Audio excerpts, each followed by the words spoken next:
Hello everyone, welcome to my channel let's go with Sana. তো চলে এসেছি একটা নতুন ব্লগ নিয়ে। তো এখানে আমি সকাল সকাল উঠে পড়েছিলাম, স্নান টান করে রেডি হয়ে নিয়েছি, কারণ আমাকে এখন বেরোতে হবে। সকাল তখন বাজে অলরেডি 7টা, আর আমি চলে এসেছি। এসে একটু বেলুন ফুলিয়ে নিয়েছিলাম আর খাটটা একটু সাজাচ্ছিলাম হালকা করে। এই যে এনার আজকে বার্থডে, আর ওনার বোন আজকে সেলিব্রেশনটা করছে সকালবেলার। তো যাই হোক, এখানে সেলিব্রেশন মোটামুটি কমপ্লিট। তো তারপরে কেক টেক খেয়ে নিয়ে একটু আড্ডা মেরে নিয়ে চলে এসেছিলাম বাড়িতে, কারণ পায়েস করতে হবে। এই যে আমি দুধ নিয়ে নিয়েছি, আর এখানে আমি পায়েস বসিয়ে দিয়েছি। বার্থডের দিন একটু পায়েস হবে না, এটা তো হতেই পারে না, না। এরপরে দুপুরে খাওয়া দাওয়া করে আমরা বেরিয়ে পড়েছিলাম। যাবতীয় যা নেওয়ার ছিল টোটোয় আমরা নিয়ে নিয়েছি, কারণ যেখানে যাচ্ছি সেটা যথেষ্ট দূর ছিল, তার জন্য টোটো ভাড়া করতে হয়েছে আমাদের। আর এই যে আমরা তখন যাচ্ছি। তো চলো, যাওয়ার পরে তোমাদেরকে দেখাচ্ছি যে কোথায় গেলাম। আর এই যে চলে এসেছি আমরা আমাদের গন্তব্যে। এটার নাম হচ্ছে ঝিলমিল পার্ক। এটা অ্যাকচুয়াল একটা বাগান বাড়ি। তো ওই দাদুটা ভাড়া দেয়, বিয়ে টিয়ে সব কিছুর জন্য মোটামুটি ভাড়া হয়। তো যাই হোক, তারপরে আমরা চলে এসেছিলাম এই রুমটায় সব কিছু হবে আজকে। তো যাই হোক, দুটো দাদাকে বলা হয়েছিল একটু ডেকোরেশন করে দেওয়ার জন্য, তো ওরা চলে এসেছে, ওরা ওদের কাজ অলরেডি শুরু করে দিয়েছে।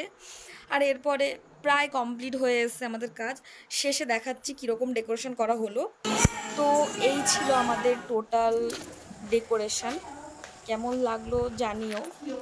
অ্যাকচুয়ালি রুমটা এত বড় ছিল, যার জন্য সাজানোর পরেও ভরাট লাগছিল না, কেমন যেন খালি খালি লাগছিল।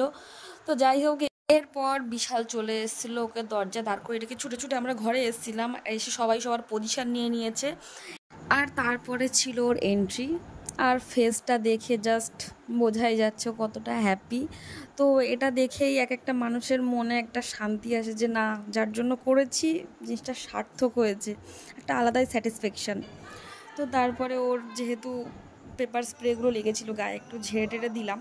তারপরে কেকটা কাটলো, আর তারপরে খাইয়েও দিল সবাইকে একটু করে। আর তারপরে এটা ছিল আমার ফেভারিট টাইম, কারণ গিফটগুলো দিতে হবে। এটা ছিল পাঞ্জাবি হাতের তৈরি করা, ফেব্রিক দিয়ে, অবশ্যই আমার নয়, একজনকে দিয়ে করানো হয়েছে। আর তারপরে ছিল এইটা একটা সেকেন্ড গিফট। কি ছিল তোমরা গেস করতে পারলে আমাকে বলো, আর না পারলে তো আমি দেখিয়েই দিচ্ছি, এক্ষুনি আনবক্সিং হয়েই যাবে। হ্যাঁ, এটা ছিল একটা শু, সিলেদার্সের। আমার দেওয়ার ইচ্ছে ছিল, কারণ হোয়াইট শু নেই, তাই জন্য হোয়াইট শু একটা দিলাম। আর এটা তো ফেভারিট গোলাপ, মোটরাটির গোলাপ আমার অসম্ভব প্রিয়। আর এদের কথা বলারই নেই, আমার কষ্ট করে সাজানো বেলুনগুলোকে এরা ফাটাচ্ছিল, আর আমি ওই জন্য তাকিয়েছিলাম ওদের দিকে। যাই হোক, এটা ছিল ফোর্থ গিফট, মানে গোলাপের পরে কী ছিল সেটাও দেখাচ্ছি। হ্যাঁ, এটা একটা ঘড়ি, এটা প্ল্যানেট দিয়েই কেনা। আর এটা ছিল ফিফথ, এটাও একটা সিলেদার্সেরই জিনিস। হ্যাঁ, তার মধ্যে 50 টাকা দেওয়া ছিল, কারণ ফাঁকা ওয়ালেট দিতে নেই। তো এটা ছিল চকলেট। আর এটা ছিল লাস্ট গিফট, এটা ছিল আমার সবচেয়ে ফেভারিট। এখানে প্যাকেটটা খুলতে একটু প্রবলেম হচ্ছিল, তো আমি ক্যাচি দিয়ে কেটে কেটে একটু হেল্প করছিলাম। আর এই ছিল ভেতরের গিফটটা, শোপিস। এটা আমার খুব পছন্দ করে কেনা, আমার খুব ভালো লেগেছিল, তো নিয়ে নিয়েছিলাম। তারপরে চলে এসেছিলাম খাওয়া দাওয়ার পর্বে। আর এই থালা প্লেটটাও আঁকানো হয়েছে ফেব্রিক দিয়ে। সবাই মোটামুটি খেতে বসে গেছি, কারণ অনেক রাত হয়ে গেছে। আর এরপরে আমাদের বাড়িও ফিরতে হবে, যেহেতু ওদের সাথে বসার জায়গা হয়নি, তাই আমি ওখানেই ওর সাথে বসে পড়েছিলাম।